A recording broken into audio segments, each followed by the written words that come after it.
Yo guys, welcome back to LeadFoot TV. So today we're going to be fitting a front lower strut brace to the R33. So stay tuned.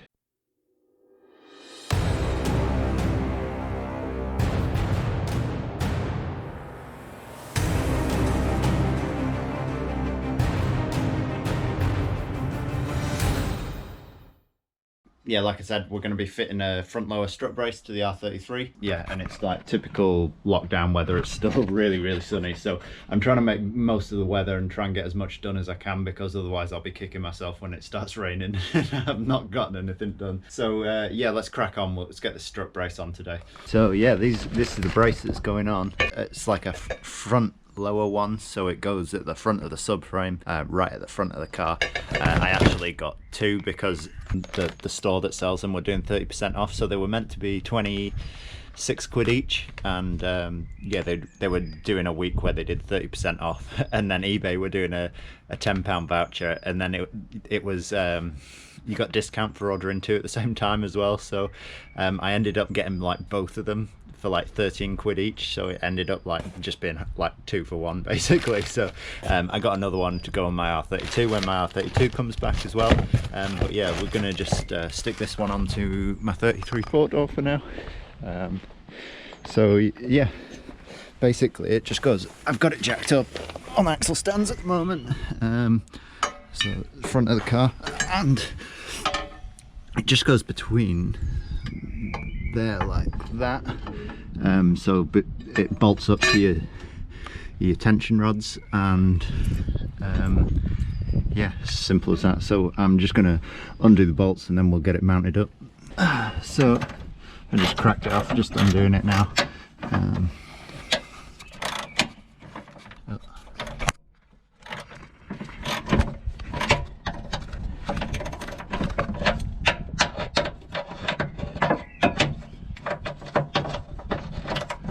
Excuse my makeshift plaster if it looks like I've parcel taped a bit of paper to my arm. That is exactly what I've done.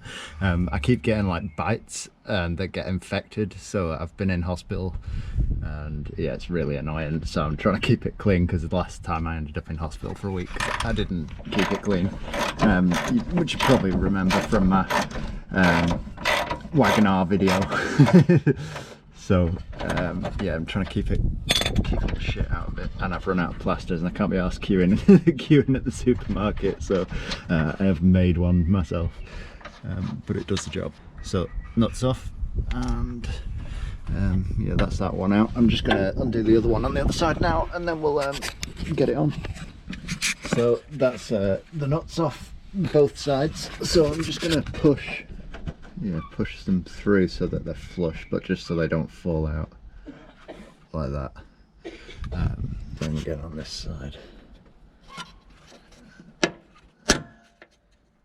Yeah, bolts came out fairly easy because they've got Driftworks tension rods on that don't look that old. So yeah, now I just got to get the bar in.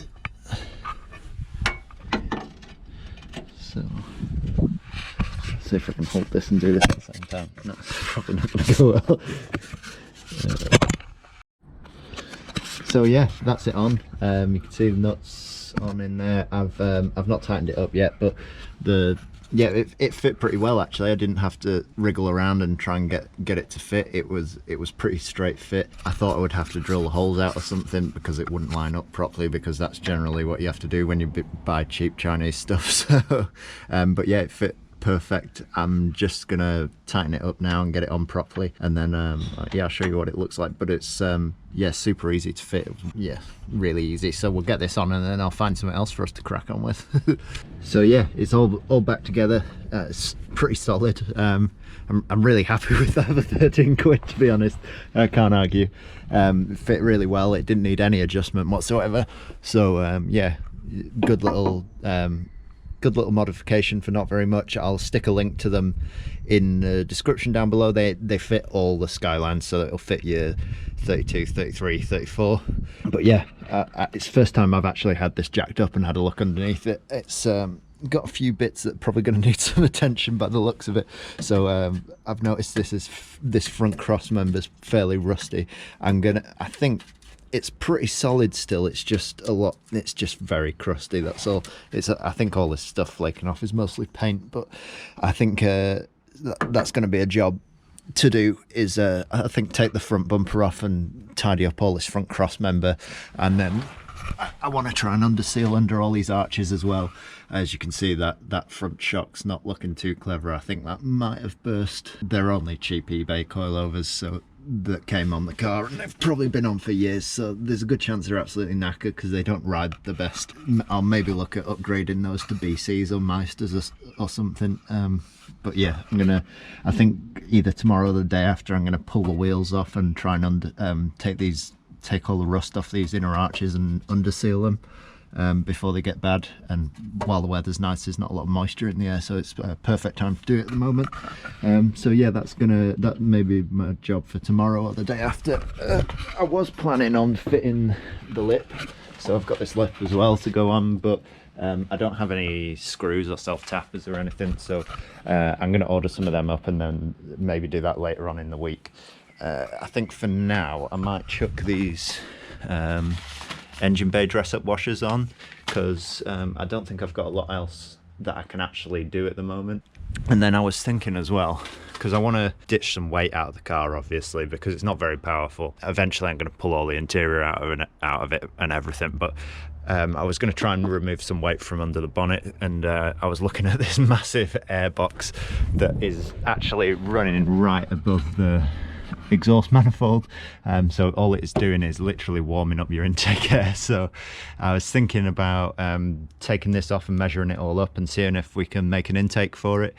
So I might pull that off now and just get some measurements, see what I can do. So I've got all the little dress-up washers on. I know it probably seems like a total waste of time when I got rust coming through on the strut tops, but I'm gonna attempt to tidy these up, because I kind of want to leave them until the engine's out, just because it's going to make life loads easier. But I'm going to just slowly work away and tidy things up under the bay, paint all these brackets up and stuff, and like battery tie, things like that. And I will eventually get around to doing that. Like I said, I want to delete the aircon, and yeah, and then the next job is to measure up this intake so that I can get rid of this huge ugly plastic box. And yeah, so what I've done, I've drawn a work of art here.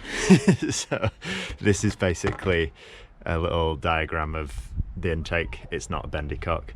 Yeah, what I'm going to do is just take measurements and kind of work out what bends that I'm going to need. So I think I'm probably going to get away with just having two 45-degree bends, and then I can bend and twist the pipe to kind of where I want it, and then mount the brackets so that it holds it in place. So I'm going to take a measurement here and then count that as a 45-degree bend, measure down here 45, and then yeah, obviously a little bit, and then the MAF and the air filter on the end of it, and yeah, and then measure the diameter of the pipe each end, just to make sure it's the same at each end. Yeah, and then just order up all the bits of pipe. So yeah, let's take some measurements now. There we go. I've not done the best job at drawing this to scale, but so I've got 21 centimeters across the top, and then 30 centimeters down here, and then I'm probably going to get away with just putting the 45-degree bend and then the air filter, but I've just put 7 centimeters. If I buy a bit more pipe, I've got it, because I'm probably just going to buy it in one piece and cut it down into size anyway. It's just so that I make sure I've got enough pipe. And then the pipe is 75 millimeters diameter. I think it's actually 80 on this end, but if I get 75 mil rubber, it'll stretch over anyway. So, and yeah, as you can see, that box is absolutely massive. So that's like a intake plenum on the side, the whole massive plastic box. And as you can see from this side, it actually runs right across the top of the exhaust manifold. So eliminating that's gonna should hopefully make a little bit of difference, and probably give it a bit more of better intake noise, if nothing else. And so yeah, I'm going to run the intake down here, and then probably try and run a feed through from underneath as well. That's my plan. I'm just going to chuck it all back together now. I'm probably going to leave it at that for today, because I don't have anything else I can do at the moment, because I've got no screws for the splitter. Like I say, I'm just waiting for service stuff at the moment. So hopefully later this week the oil filter, fuel filter and spark plugs should arrive, so I can do a video on me servicing it. Gonna do a diff oil change on it as well. I just need to get a syringe for putting the oil in because I don't have a funnel or anything really that'll work for filling it up. So I just need to order up a syringe for putting the oil in. The same again for the gearbox, and yeah, tomorrow or the day after I'm probably gonna come down, sand all those arches down and under seal all the inner arches, and yeah, just start working on cleaning it up a little bit. Oh, just found a HKS radiator cap that'll fit my car at the back of the garage as well, so stick that on. That way, a nice little addition. Yeah, it's got pressure release button on it as well, so you can release the pressure and open the radiator when it's hot, which is an awesome little extra. So let's change that over while we're here. Oh, it's a bit rusty in there. I think eventually I'm gonna order a Mishimoto radiator to go on it, like, and then when I do that, I'll delete all the aircon at the same time and give it a coolant flush. But for now, I'm probably just gonna leave it. Probably next month before I do that. But yeah, it's a nice little addition. So winner of the sticker from the last video is Mark Daly. If you want to win a sticker, all you have to do is comment on the video and then come back, check out the next video, and you could win a sticker. So if you've enjoyed the video, make sure you give it a like. Yeah, like I say, more parts will be coming during the week, so I can actually get some like proper work done on it. I feel like I was hoping to get the lip done today because it was a bit more of a substantial job, but I'm gonna have to order some screws up for that because I can't get screws from anywhere today. So like I say, the weather's awesome at the moment, so we're just like cracking away a little bit at a time. I got plenty of time to work on it. So yeah, tomorrow I'm probably going to come down, do the inner arches and everything on it, and yeah, just start tidying up all the inner arches, ready for it to. I'm probably going to get some new coilovers for it. By the looks of the coilovers, they're probably knackered. So yeah, I'm going to tidy everything up and spray everything before I put new coilovers on it, because otherwise I'll make a mess of them. So if you've enjoyed the video, make sure you give it a like and subscribe to the channel, and I'll catch you in the next one. Peace out.